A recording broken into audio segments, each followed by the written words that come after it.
Hi, this is an email from KK, and it's in regards to Fekixe story, or Fifi as I call her. Hi, Ruby.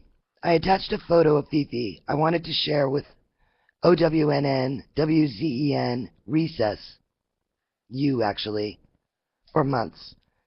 Fifi is okay-ish with this cause. It was a good hair shot, and she is wearing shades. Ha ha ha. She cracks me up. She cracks everyone up all the time. Hi, Ruby, and there's hearts. It's me, Feck. Thank you for reading my story. Murky buckets. Kumbaya time, motherfuckers. Laugh my ass off, tears and tears. Awareness of all varieties.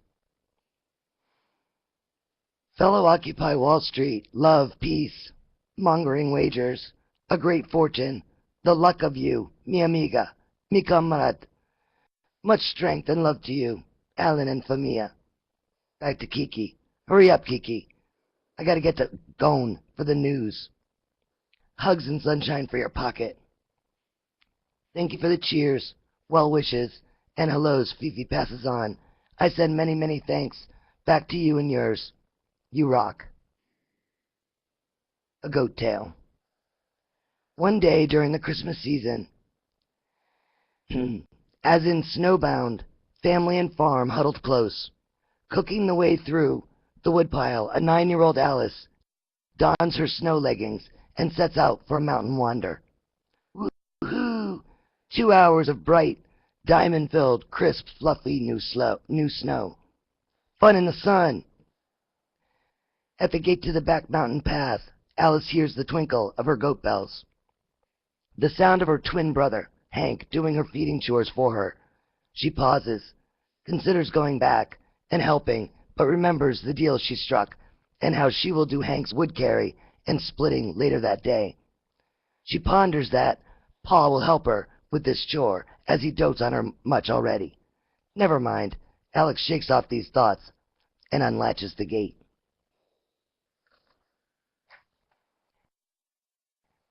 As she turns, pulling it closed, she sees her mama waving and smiling at her from the upstairs hatch.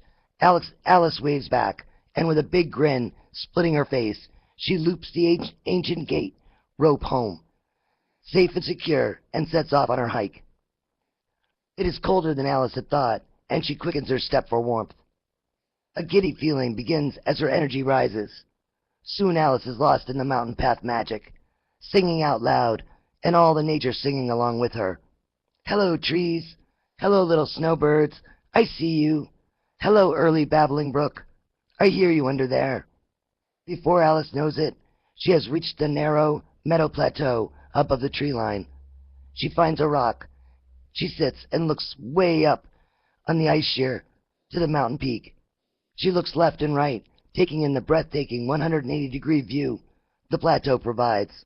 She looks down, way, way down there. The unseen valley bottom, a place she has never been. Valleys that lead to fjords, that lead to the sea level, where people ride ships on oceans. The newspaper photograph clipping Pa puts up on the village postboard of such cities, trains, and shipyards, her only reference for modern imagings. Bam! Out of nowhere, Alice is airborne, landing face first into the snow. Dazed, she feels her head. Whew. Lucky, no rocks, just a nose full of ice. What was that? What happened? Alice looked around. Hank playing tricks? No one, nothing.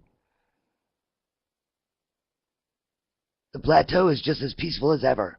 She gets up, digging snow from her collar. It is while looking around for her hat that she notices the goat tracks behind where she was sitting. Aha, aha! Two can play at that game, Alice thinks. She sets off, following the hoof prints, which lead back down the mountain path. She is barely in the tree line when the tracks stop dead, going nowhere. She looks around. She can see the light from the plateau dancing down the top of the path, and there stands the big old billy goat, gazing at her, her brightly knitted hat laying at his feet. Dang mountain climber tricked her. Alice yells at the billy in order to scare him, get her own back. The goat blinks at her, not moving more than that. She can't tell if he is herd or wild. He has no bell. Alice flaps her arms and dances about silly. Woo, goat, woo! Woo, you're a goat! La la la la la la! Woo! The goat appears to find her amusing and does a little prance. Alice goes still. The goat goes still. Alice takes a step forward. The goat takes a step forward. Alice takes another step forward. The goat suddenly changes direction and charges directly at her. She screams and runs, hears him close behind. Alice spots a shadow in the snow and throws her body into a crevice.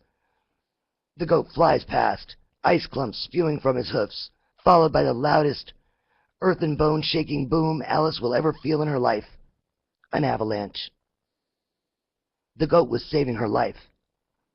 All these thoughts occur to Alice as fast as it takes for the mountain to throw down some heavy-ass snow, rocks, and ice, approximately 48 seconds.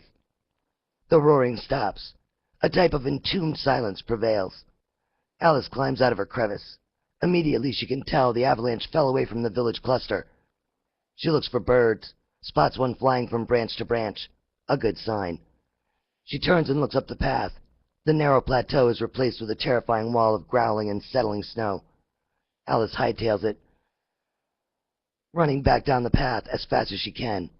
Before reaching the gate, her mama, with Hank and Pa behind, is tearing wildly up the path towards her.